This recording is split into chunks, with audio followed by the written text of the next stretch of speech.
আবার কি হলো? আবার কি হলো?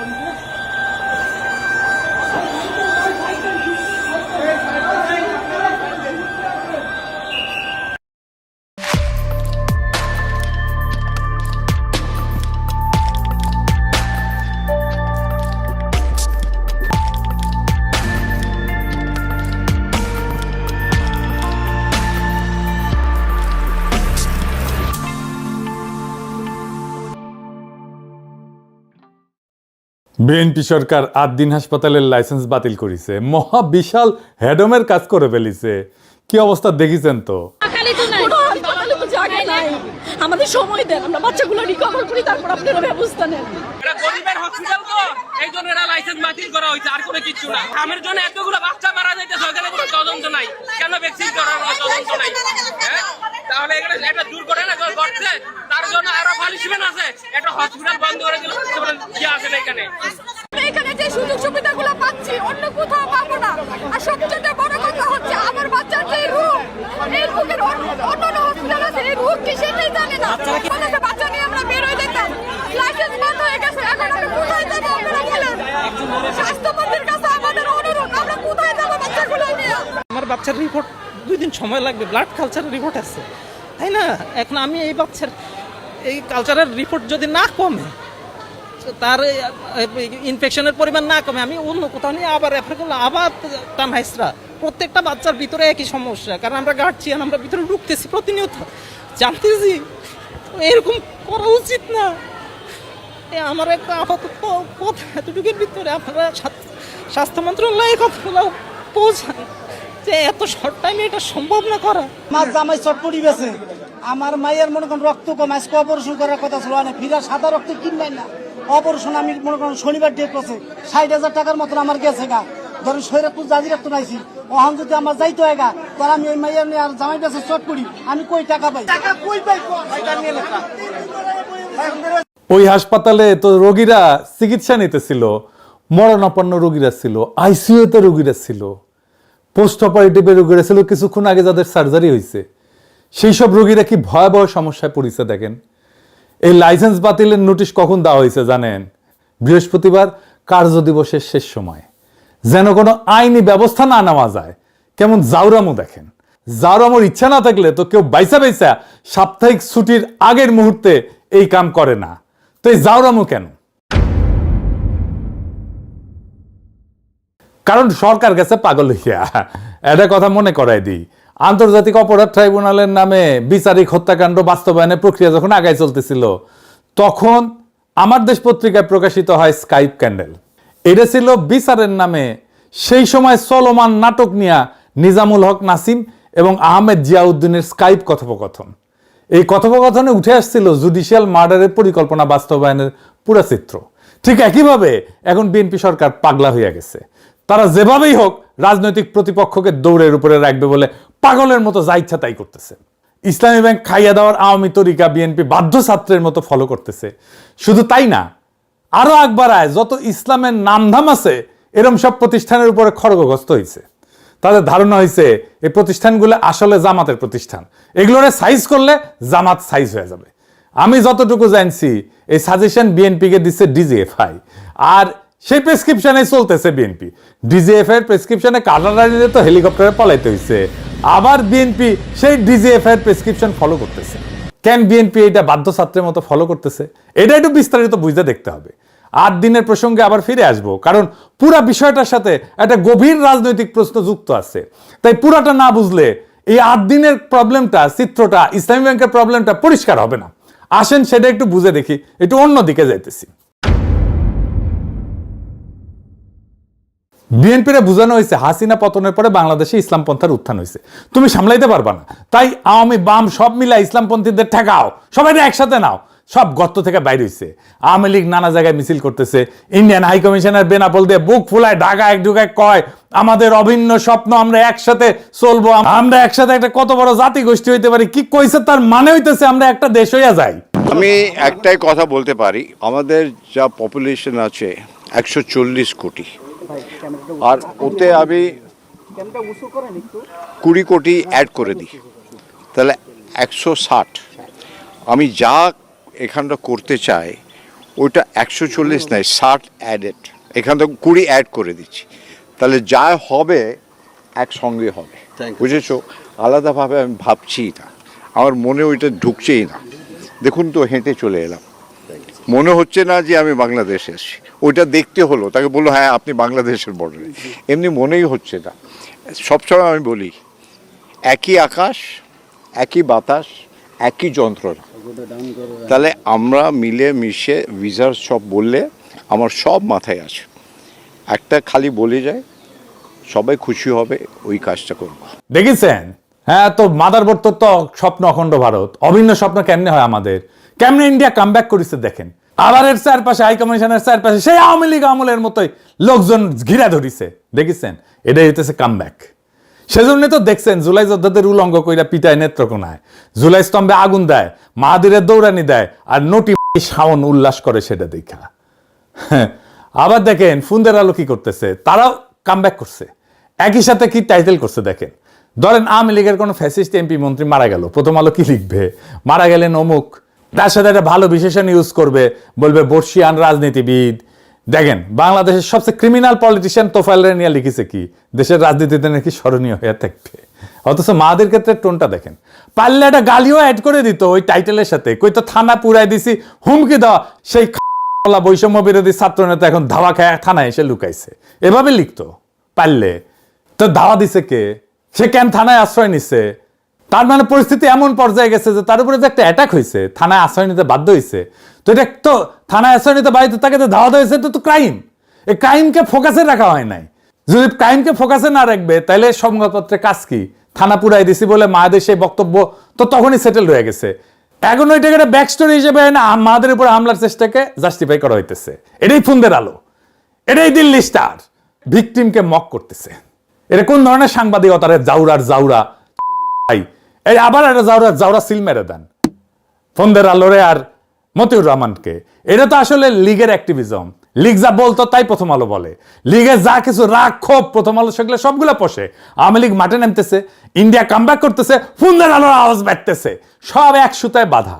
একবার পাবলিক জ্বালায় দিছে ফুন্দের আলো, তারপরে শিক্ষা হয় না, এদের শিক্ষা হয় না। ফুন্দের আলো দিল্লি স্টার শুধু ইন্ডিয়ান মিডিয়া না, তারা নিজেরাও ফ্যাসিস্ট। ফুন্দের আলো দিল্লি স্টার যতদিন বাংলাদেশে থাকবে ততদিন আওয়ামী লীগ ফিরে ফিরে আসবে। এইবার আসেন দেখি এই 8 দিনকে আসলে জামাতে প্রতিষ্ঠান, ইসলামী ব্যাংকে আসলে জামাতে প্রতিষ্ঠান। জামাতে ইসলামী সরাসরি মালিকানায় না থাকলেও জামাত প্রভাবিত প্রতিষ্ঠান তো বটেই, এটা তো কেউ অস্বীকার করে না। আর এটাই হইতেছে ওদের বিপদ। প্রথমত এই প্রতিষ্ঠানগুলো অন্য প্রতিষ্ঠানের চাইতে ভালো ফাংশন করে, সেবা দেয় মূলত নিম্নবিত্ত এবং দরিদ্রদের, মানসম্পন্ন সেবা দেয় কম পয়সায়। প্রতিষ্ঠানগুলোতে ইসলামপন্থীদের চাকরি বাকরি হয়। বাংলাদেশে তো অনেক প্রতিষ্ঠানে দাঁড়িয়ে থাকলে চাকরি হয় না, এটা তো সত্য কথা। আর সবচেয়ে বড় কথা, একটা অল্টারনেট গভর্নেন্সের চিত্র তারা উপস্থাপন করতে পারতেছে। আর্থিক প্রতিষ্ঠান আমরা চালাইলে এরকম হইতো, তারা দেখাইতে পারে। স্বাস্থ্য ব্যবস্থা আমরা চালাইলে এরকম হইতো, তারা দেখাইতে পারে। একটা প্রশ্ন করি, বিএনপির কি ব্যবসা নাই? আওয়ামী লীগের ব্যবসা নাই? আছে, হোটেল আছে। আব্দুল আল মিন্টুর ন্যাশনাল ব্যাংক আছে না? সালমান ইব রহমানের বেক্সিমকো সাম্রাজ্য আছে না? মিজানুর রহমান সিনার একমি আছে না? আর এই যে আমাদের সমাজ কল্যাণ মন্ত্রী জাহিদ ভাই, ওনার তো ফার্মা আছে, হাসপাতালও আছে। টিপু মুন্সি আওয়ামী লীগের নেতা, হাসপাতাল আছে না? এই যে এভার কেয়ার, চাঁদ আব্বাসের ঢাকা ব্যাংক আছে না? তাইলে জামাত ঘরানা প্রতিষ্ঠানে বারবার হাত পড়ে কেন? ইসলামী ব্যাংক দখল হয় কেন? 8 দিনের লাইসেন্স বাতিল হয় কেন? একটার পর একটা প্রতিষ্ঠান টার্গেট হয় কেন? কারণ সব ব্যবসা সমান না। মিন্টুর ব্যাংক, চাঁদ আব্বাসের ব্যাংক, লীগের নেতাদের হাসপাতাল, এই প্রতিষ্ঠানগুলো কি করে? টাকা বানায়, মালিকের পকেটে ভরে। এটা হইল ভাড়াখোর পুঁজি, ইংরেজিতে বলে রেন্ট সিকিং ক্যাপিটাল। ক্ষমতার কাছে থেকে সুবিধা নেয়, লোন নেয়, ফেরত দেয় না, টাকা বানায়, ব্যাস, এর বেশি কিছু না। রেন্ট সিকিং এর সবচেয়ে সোজা মানে হইতেছে পরিশ্রম করে সম্পদ বানানে না এরা, বরং ক্ষমতার কাছে থেকে সুবিধা বাগায়, টাকা কামায়। একটা উদাহরণ দিলে পরিষ্কার হবে। ধরেন 2 জন লোক, প্রথম জন একটা কারখানা দিল, জিনিস বানায়, বেচে, মানুষের কাজে লাগে, লাভ করে, এটা একটা হালাল রোজগারের মতো কিছু একটা তৈরি করলো, সমাজের নতুন মূল্য যুক্ত হইল। দ্বিতীয় জন কিছুই বানায় না, সে শুধু ক্ষমতার সাথে খাতির করে, ব্যাংক থেকে 1000 কোটি টাকা লোন নেয়, ফেরত দেয় না, সরকারি কাজ পায় কম্পিটিশন ছাড়াই, বিদ্যুৎ কেন্দ্র বসায় আর ক্যাপাসিটি চার্জ নেয়, বিদ্যুৎ না দিয়েও টাকা পায়। এই লোক নতুন কিছু বানায় না, সে শুধু বিদ্যমান সম্পদ থেকে নিজের ভাগটা বাগায় নেয় ক্ষমতার জোরে। এই দ্বিতীয় ধরনটাই হইতেছে রেন্ট সিকিং, বাংলায় বললে ভাড়াখোর পুঁজি, বা আরো সোজা বাংলায় বললে সুবিধাভোগী লুটেরা ব্যবসা। এই প্রতিষ্ঠানগুলো একটা জিনিস কোনোদিন করে না, এরা দেখায় না যে আমরা চালাইলে দেশটা কেমন হইতো। এরা কোনো বিকল্প আঁকে না, শুধু লুটে। এখন উল্টা দিকটা দেখেন, 8 দিন গরিব মানুষের মানসম্পন্ন সেবা দেয়।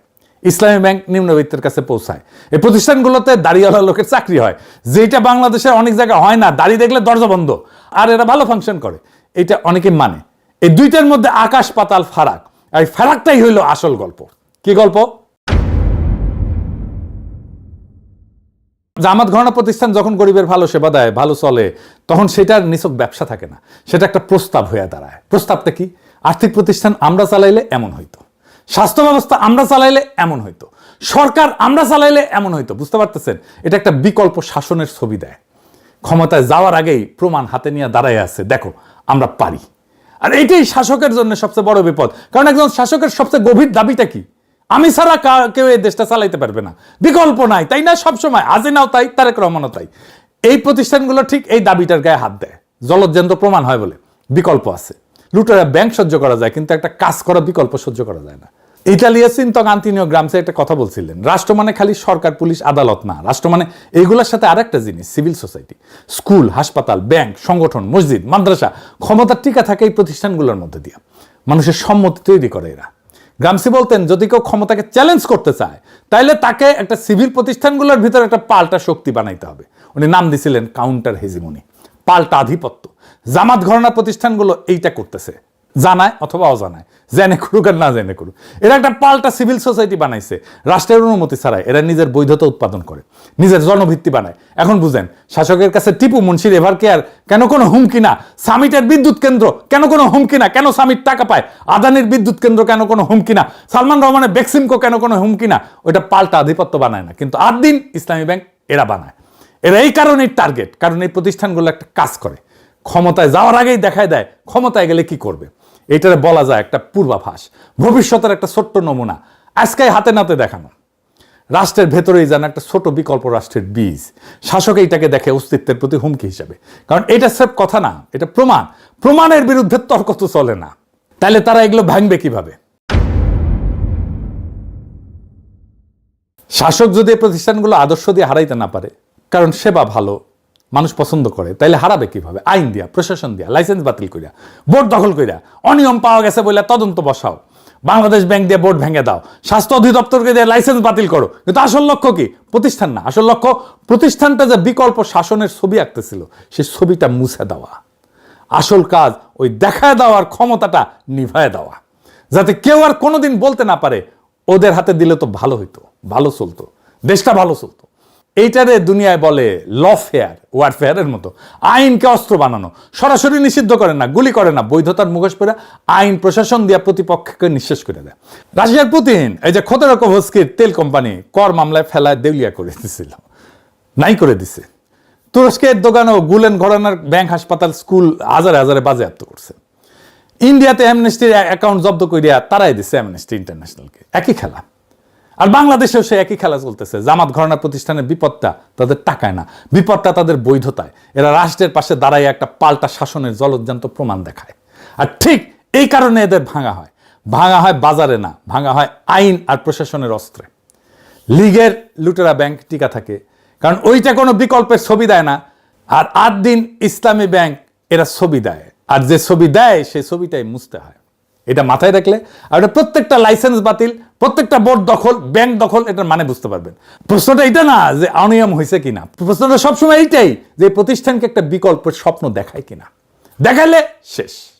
বহুত হ্যাদম দেখাইছেন। হ্যাঁ, আসেন দেখাই। এই বাচ্চা মেয়েটা 250 টাকায় ডায়ালাইসিস পাইতো, সেটা বন্ধ করে দিচ্ছেন। আমার নাম ফাহিমা, বাড়ি মাগুরা। এই কিডনির সমস্যা ছোটবেলার থেকে। পিজি হসপিটালে হয়েছে 7 মাস মতো, সপ্তাহে 2 দিন।